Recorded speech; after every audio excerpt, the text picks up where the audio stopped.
సత్య టాక్స్‌కు స్వాగతం. నేను సిహెచ్‌వి సత్యనారాయణ. సోనం వాంగ్‌చుక్ ఒక చెత్త పనిని నెత్తినెత్తుకున్నారా?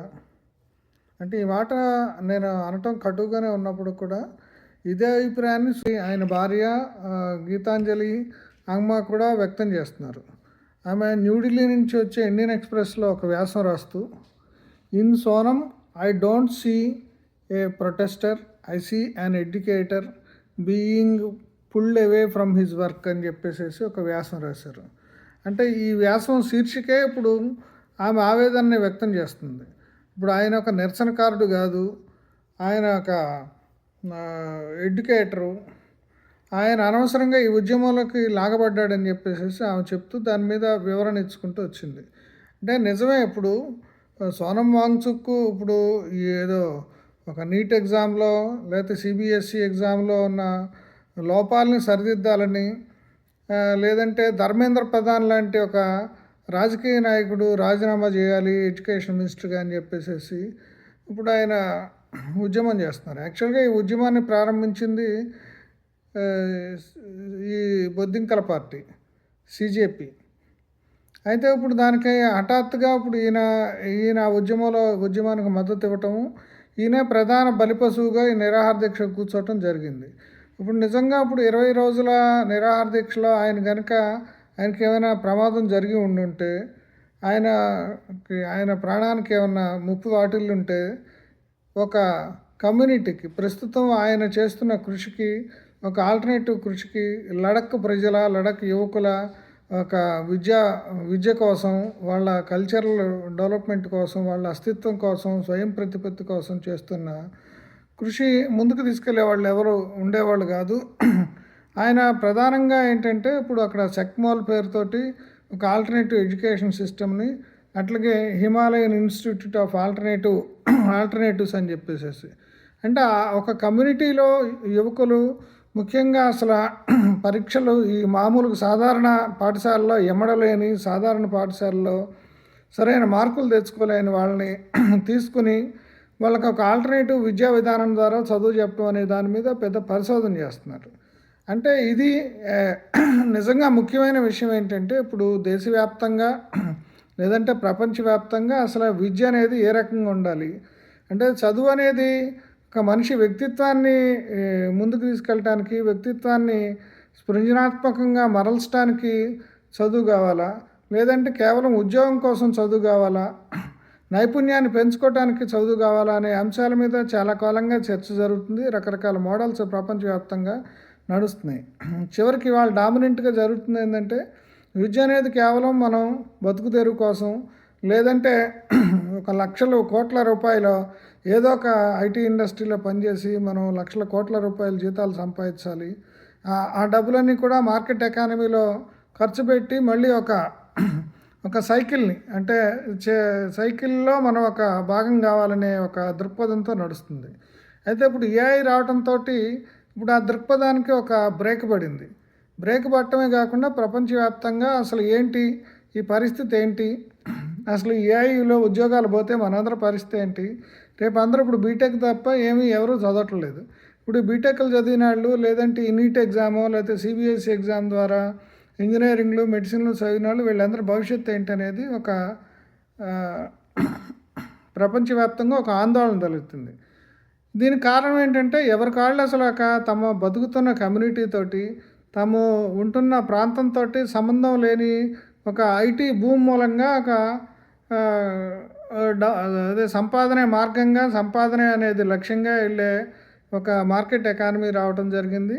ఇప్పుడు దానికి భిన్నంగా, అంటే ఇప్పుడు పోనీ స్కిల్స్ కానీ, లేదంటే సైంటిఫిక్ ఫెర్వర్ కానీ ఏమన్నా ఇప్పుడు విద్యార్థుల్లో నడుస్తున్నాయి అంటే, దానికంటే కూడా ఇప్పుడు డబ్బులు సంపాదించటము, రియల్ ఎస్టేట్లో పెట్టుబడి పెడతాం, పచ్చటి భూముల్ని ఇప్పుడు వాటిని రియల్ ఎస్టేట్ కింద మార్చి, లేదంటే ప్లాట్లు వ్యాపారం చేయటం, ఈ రకమైన ఒక ఎకానమీ లేకపోతే ఈ రకమైన దృక్పథమే ఏర్పడుతుంది. కానీ చదువుకున్న వాళ్ళు కానీ వాళ్ళు డిఫరెంట్గా థింక్ చేయటం కానీ, లేదంటే ఒక సమస్య వస్తే నిబ్బరంగా నిలబడటం కానీ జరగట్లేదు.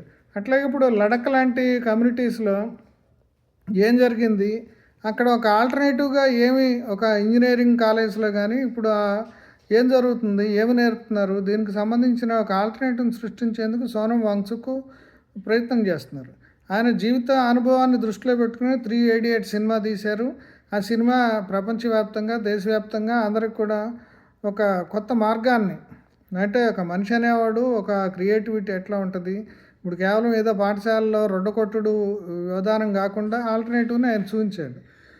అదే విధానాన్ని అట్లాగే ఆల్టర్నేటివ్ టెక్నాలజీస్, లో కాస్ట్ టెక్నాలజీస్‌ని అక్కడ డెవలప్ చేశాడు.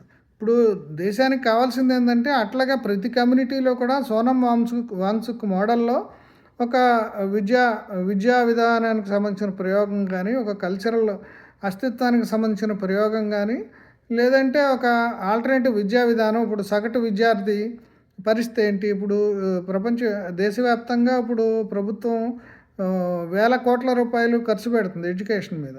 కానీ ప్రభుత్వ పాఠశాలకు వెళ్ళటానికి ఎవరు ఇష్టపడట్లేదు. ఇప్పుడు ఈ సో కాల్డ్ కాన్వెంట్లు, కార్పొరేట్ విద్య, కార్పొరేట్ కాలేజెస్కే అందరూ వెళ్తున్నారు.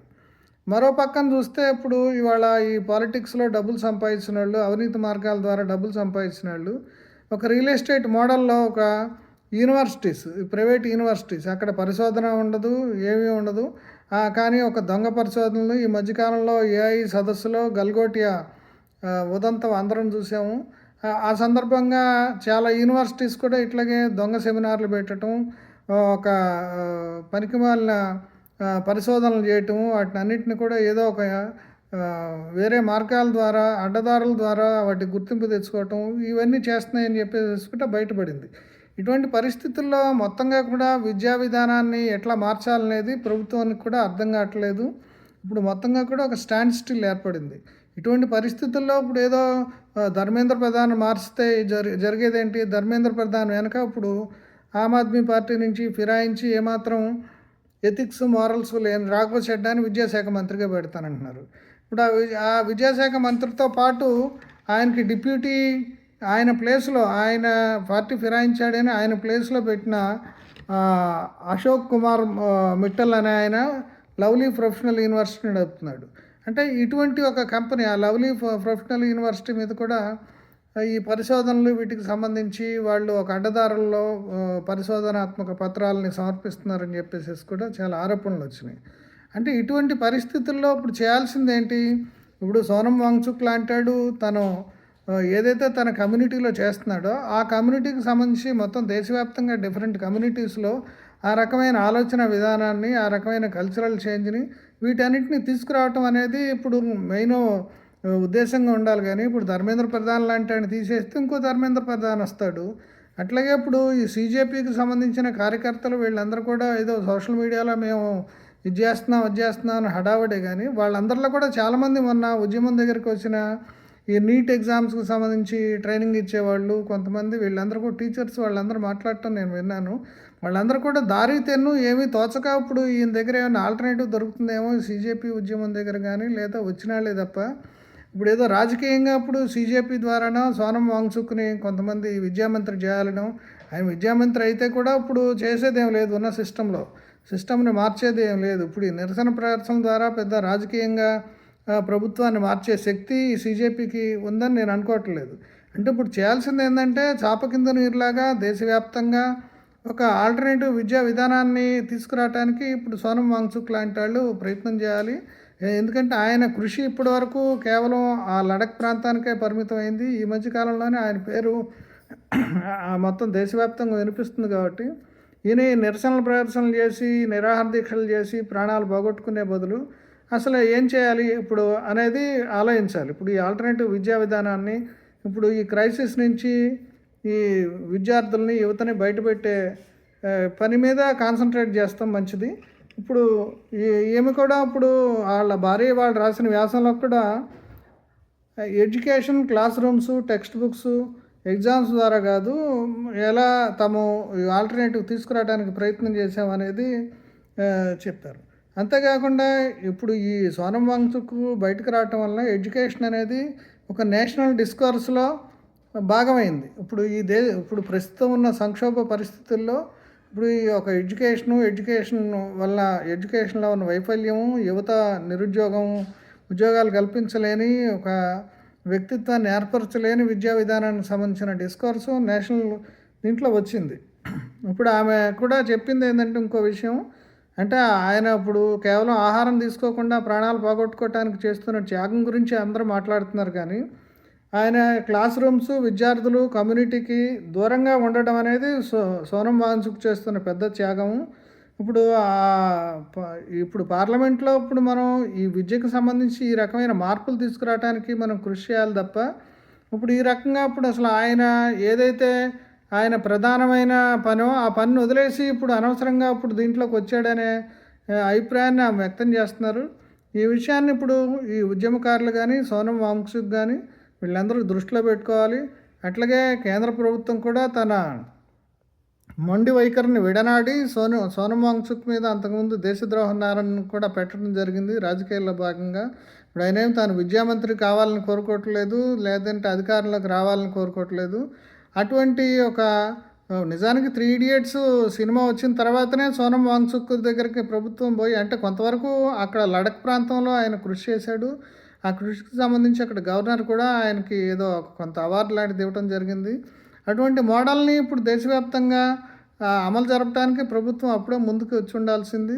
అయితే ఈ మధ్యలో ఈ సీజేఐ వ్యాఖ్యతోటి సీజేపీ వచ్చింది. అంటే వీళ్ళంతా కూడా సామాజిక మీడియాలో, డిజిటల్ మీడియాలో హడావుడి చేయటము. ఇప్పుడు నేనేదో మొదటిసారిగా వీళ్ళంతా కలిసొచ్చారు. అయితే వీళ్ళందరికీ ఏకైక ఎజెండా అనేది ధర్మేంద్ర ప్రధాన్‌ని ఇప్పుడు రిజైన్ చేయటమే కాకుండా దేశవ్యాప్తంగా యువతకు సంబంధించిన విద్య, ఉపాధి అట్లాగే వ్యక్తిత్వాన్ని డెవలప్ చేయటం, దీనికి సంబంధించిన ఒక ఆల్టర్‌నేటివ్ నిర్మించటంపై ఇప్పుడు వాళ్ళు లక్ష్యం పెట్టాలి. అందుకు సోనం వాంగ్‌చుక్‌ని వాళ్ళు వాడుకోవాలి. అంతేగాని ఇప్పుడు ఏదో ఈ చిన్న చిన్న కోరికలు, చిన్న చిన్న లక్ష్యాలతోటి ఆయన ప్రాణాల మీదకి తీసుకురాకూడదు. ఆయన భార్య కూడా ఇప్పుడు ఆమె చాలా బాధపడుతున్నారు. సోనం వాంగ్‌చుక్ ఆయన చేస్తున్న పనేంటి? ఆయన ప్రొటెస్టర్ కాదు. ఆయన ఒక ఎడ్యుకేటరు. ఆయన్ని అనవసరంగా దీంట్లోకి లాక్కొచ్చారని చెప్పేసేసి ఆవేదన వ్యక్తం చేస్తున్నారు. సరే లాక్కొచ్చినప్పుడు కూడా సరైన మార్గంలో ఇప్పుడు దేశాన్ని నడిపించేందుకు ఇప్పుడు ప్రయత్నాలు జరగాలని చెప్పేసేసి జరుగుతాయని చెప్పి ఆశిద్దాం.